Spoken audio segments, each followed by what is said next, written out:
السلام علیکم ورحمۃ اللہ وبرکاتہ۔ امید کرتا ہوں اللہ تعالیٰ سے کہ میرے تمام ویورز اور سبسکرائبرز خیر و عافیت سے ہوں گے۔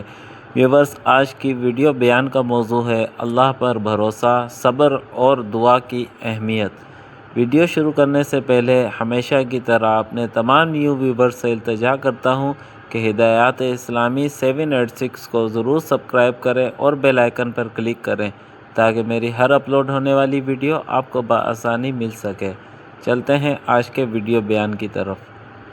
الحمدللہ رب العالمین والصلاة والسلام علی سید الانبیاء والمرسلین، اما بعد۔ میرے محترم اسلامی بھائیوں اور بہنوں، آج ہم ایک ایسے موضوع پر گفتگو کریں گے جس کی ضرورت ہر انسان کو اپنی زندگی میں پیش آتی ہے، اور وہ ہے اللہ تعالیٰ پر بھروسہ، صبر اور دعا۔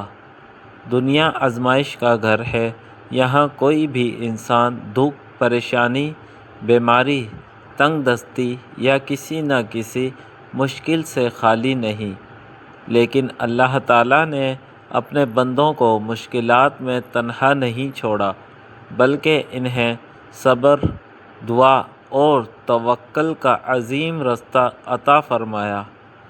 قرآن کریم میں اللہ تعالیٰ ارشاد فرماتا ہے، بے شک اللہ صبر کرنے والوں کے ساتھ ہے۔ یہ کتنی بڑی خوشخبری ہے کہ جو بندہ صبر کرتا ہے، اللہ تعالیٰ اس کے ساتھ ہو جاتا ہے۔ جب اللہ کسی کے ساتھ ہو تو پھر دنیا کی کوئی طاقت اس کا کچھ نہیں بگاڑ سکتی۔ میرے عزیزو، صبر کا مطلب صرف خاموشی سے تکلیف برداشت کرنا نہیں، بلکہ اللہ کی رضا پر راضی رہنا اور گناہوں سے بچتے ہوئے ثابت قدم رہنا بھی صبر ہے۔ حضرت ایوب علیہ السلام کی زندگی ہمارے لیے بہترین مثال ہے۔ آپ پر سخت آزمائشیں آئیں، مال گیا، صحت چلی گئی، مگر آپ نے اللہ کا دامن نہیں چھوڑا۔ آخر کار اللہ تعالیٰ نے آپ کو پہلے سے بھی زیادہ نعمتیں عطا فرمائی، سبحان اللہ۔ اسی طرح حضرت یوسف علیہ السلام نے بھی صبر کیا، کنویں میں ڈالے گئے، غلام بنا کر فروخت کیے گئے، قید میں رہے، مگر اللہ پر بھروسہ قائم رکھا۔ نتیجہ یہ ہوا کہ اللہ تعالیٰ نے انہیں عزت، اقتدار اور عظمت عطا فرمائی، سبحان اللہ۔ میرے بھائیوں، جب مشکلات بڑھ جائیں تو مایوس نہ ہوں۔ شیطان چاہتا ہے کہ انسان اللہ کی رحمت سے نا امید ہو جائے، لیکن مومن کبھی نا امید نہیں ہوتا۔ وہ جانتا ہے کہ جس رب نے مشکل دی ہے، وہی آسانی بھی عطا فرمائے گا۔ اللہ تعالیٰ فرماتا ہے، بے شک مشکل کے ساتھ آسانی ہے، بے شک مشکل کے ساتھ آسانی ہے۔ اس آیت میں اللہ تعالیٰ نے آسانی کا وعدہ 2 مرتبہ فرمایا تاکہ بندہ یقین رکھے کہ ہر اندھیری رات کے بعد روشن صبح ضرور آتی ہے۔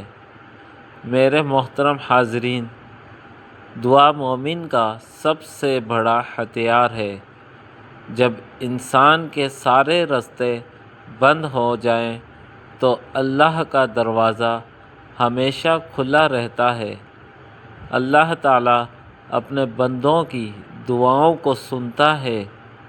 نبی کریم صلی اللہ علیہ وآلہ وسلم نے فرمایا کہ اللہ تعالیٰ سے دعا مانگا کرو، کیونکہ دعا عبادت کا مظہر ہے۔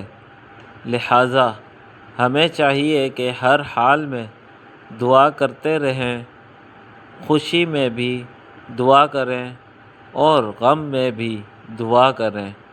صرف مشکل کے وقت اللہ کو یاد نہ کریں، بلکہ ہر وقت اس کا ذکر کرتے رہیں۔ آج بہت سے لوگ پریشان ہیں، کوئی رزق کی فکر میں ہے، کوئی اولاد کے لیے دعا کر رہا ہے، کوئی بیماری میں مبتلا ہے، کوئی قرض کے بوجھ تلے دبا ہوا ہے۔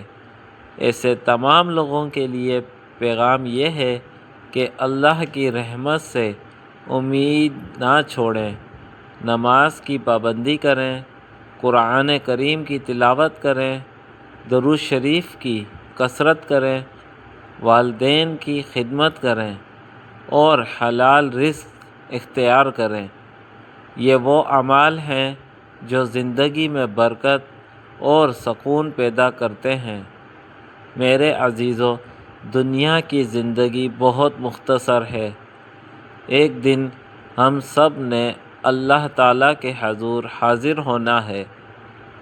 اس لیے اپنی زندگی کو نیک اعمال سے سجائیں، گناہوں سے بچیں اور آخرت کی تیاری کریں۔ اللہ تعالیٰ ہمیں سچا صبر عطا فرمائے، اپنی رحمت کے سائے میں رکھے، ہماری دعاؤں کو قبول فرمائے اور ہمیں دنیا و آخرت کی کامیابیاں عطا فرمائے۔ وآخر دعوانا ان الحمد للہ رب العالمین۔ تو ویورز، آج کا یہ میرا ویڈیو بیان آپ لوگوں کو کیسا لگا، اس کا فیڈ بیک آپ نے کومنٹ سیکشن میں ضرور کرنا ہے۔ ویڈیو کو لائک اور اپنے فرینڈس کے ساتھ ضرور شیئر کرنا ہے اور ہدایات اسلامی کے اس چینل کو ضرور سبسکرائب کرنا ہے۔ اگلی ویڈیو تک کے لیے اللہ تعالیٰ آپ سب کا اور میرا حامی و ناصر ہو۔ اللہ نگہبان۔